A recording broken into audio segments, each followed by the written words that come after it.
Happy Thursday, everybody. Welcome to another episode of China Update, where we discuss leading political, economic, and geostrategic analysis on the world's number 2 economy. My name is Tony.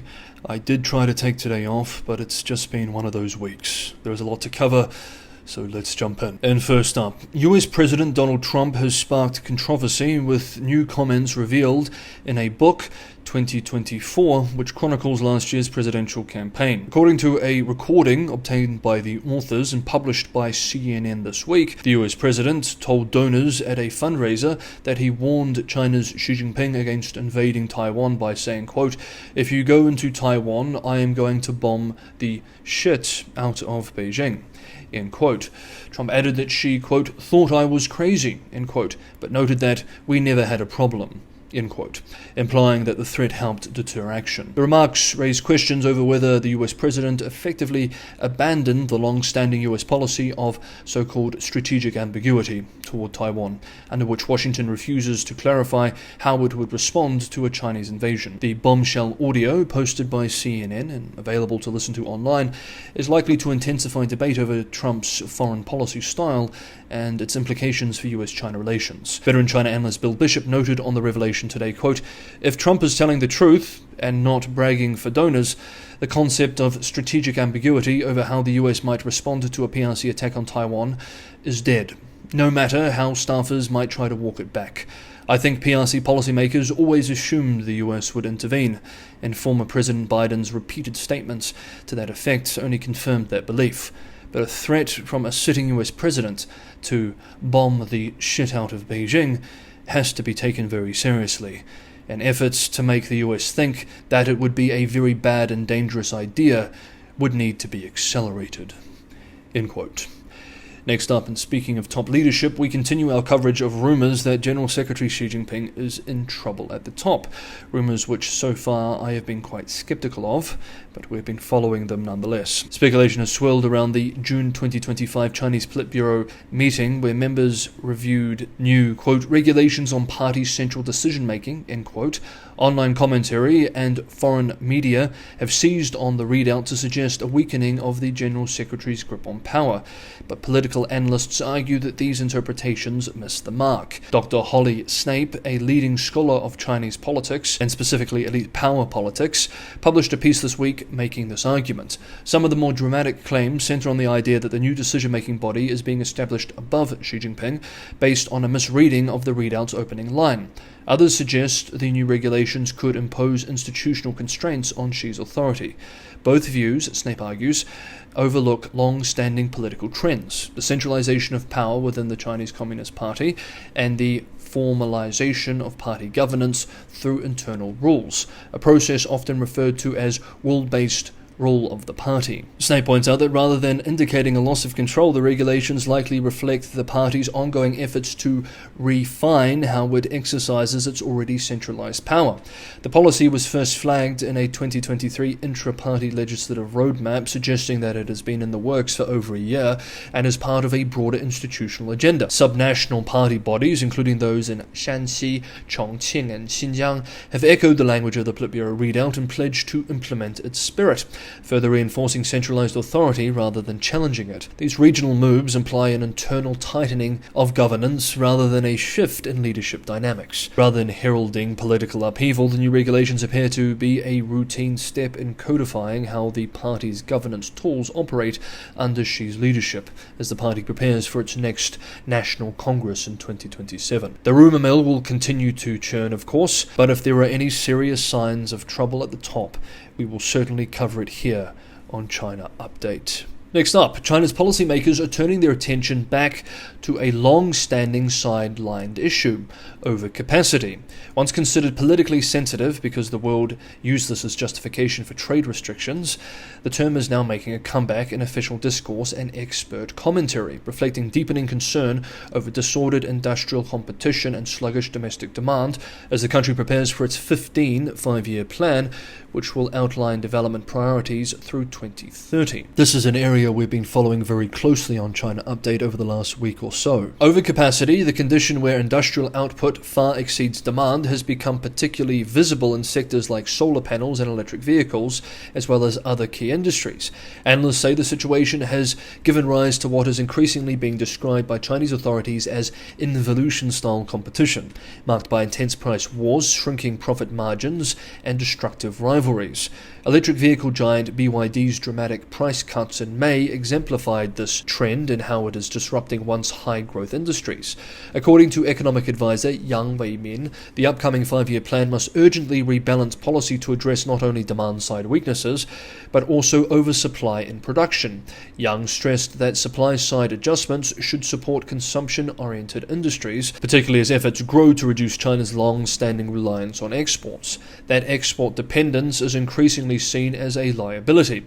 One unnamed policy advisor told UK-based Reuters that global shocks have exposed vulnerabilities in China's growth model. Several advisors echoed the view that household consumption may play a more central role in future growth and transformation. However, others noted the scale of the change required, warning that boosting consumption cannot succeed without comprehensive reforms. And I mean comprehensive. Data underscores these imbalances. While China's manufacturing accounted for nearly 30% of global output in 2023, household consumption made up just 11%. Domestically, consumption's share of GDP has dropped from an already low 45.5% in 2001 to 39.1% in 2023, well below levels in the United States, 68%, Germany, 50%, and Japan, 55%. As an aside, this shows exactly why the US has so much leverage in the current global trade reset. Its consumer market dwarfs that of China, and the Chinese need someone to sell to because they manufacture almost 3 times what they consume. Experts also highlight deeper structural issues. Wang Dehua, another prominent advisor to the Chinese government, argued that China's income distribution system remains skewed.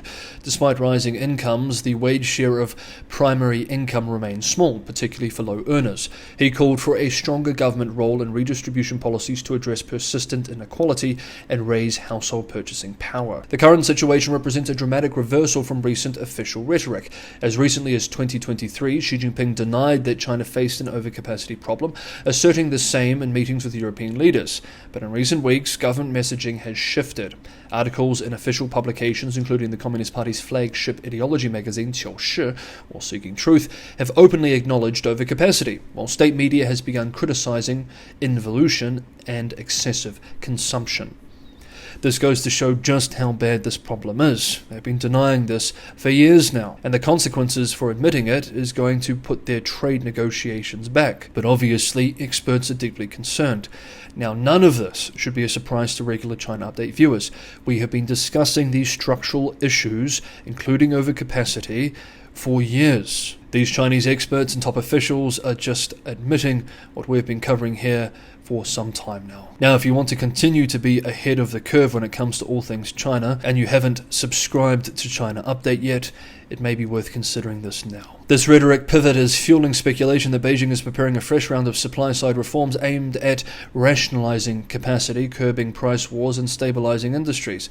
Analysts expect such reforms may feature prominently in the new 5-year plan, expected to be unveiled at the Communist Party conference in December of this year and formally adopted by the National People's Congress in March of 2026. Although experts believe household consumption will be elevated to a top priority in the coming plan, there may be no specific targets. Still, some advisors have proposed raising household consumption from the current 40% of GDP to 50% over the next 2 5-year cycles. Now, that would be very difficult and still be very low. Addressing overcapacity while fostering a more consumer-driven economy will require deep, disruptive, and very painful reforms. And we will be following it all here on China Update. And like I said, if you want to be on top of all things China, as well as the wider Cold War between the US-led West and China, make sure you're subscribed to China Update, hit the bell notification icon, and you will be. If you're getting some value from today's episode, it's also a big help if you hit the like button.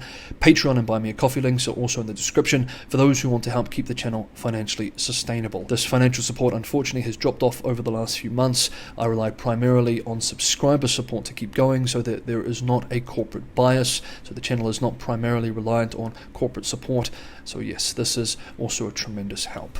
Thank you so much, everyone, for the incredible ongoing support. And finally for today, Nvidia's CEO Jensen Huang is scheduled to travel to Beijing next week, signaling the company's continued commitment to the Chinese market despite mounting geopolitical tensions and restrictive US export controls. According to the UK-based Financial Times, Huang will attend the International Supply Chain Expo and is also seeking meetings with top Chinese officials including Premier Li Qiang and Vice Premier He Lifeng. The trip coincides with Nvidia's preparations to launch a new AI chip tailored specifically for the Chinese market.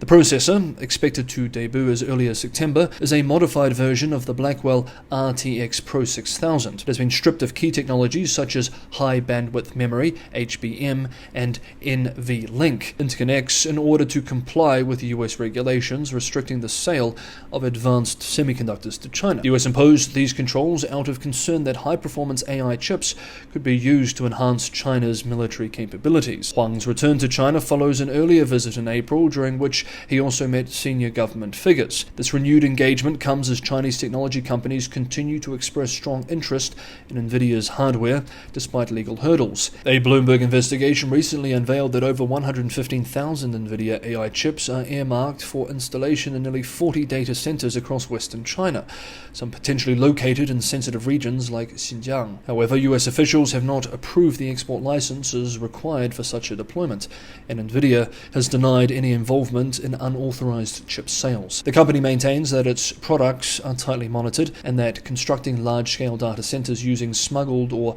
legacy chips is neither economically nor technically viable. Nvidia also emphasized that it provides no support or service for restricted products, further showing the logistical and operational challenges of circumventing export rules. Meanwhile, US officials have begun evaluating the ideological content of Chinese AI models, including DeepSeek, which is being integrated into local government systems. Researchers have found growing signs of state influence in the model's responses, raising fresh concerns over the use of AI as a tool for censorship and propaganda. Huang's visit and the upcoming chip launch reflect Nvidia's delicate balancing act, sustaining a major revenue source in China while staying within the boundaries of US national security policy. The trip could also test whether high-level dialogue remains possible amid deepening tensions over technology and trade. Okay, that is today's episode of China Update. Thank you so much, everybody, for watching. Have a good Thursday, enjoy the rest of your week, and I will either see you tomorrow, Friday, or for a weekend episode on Saturday.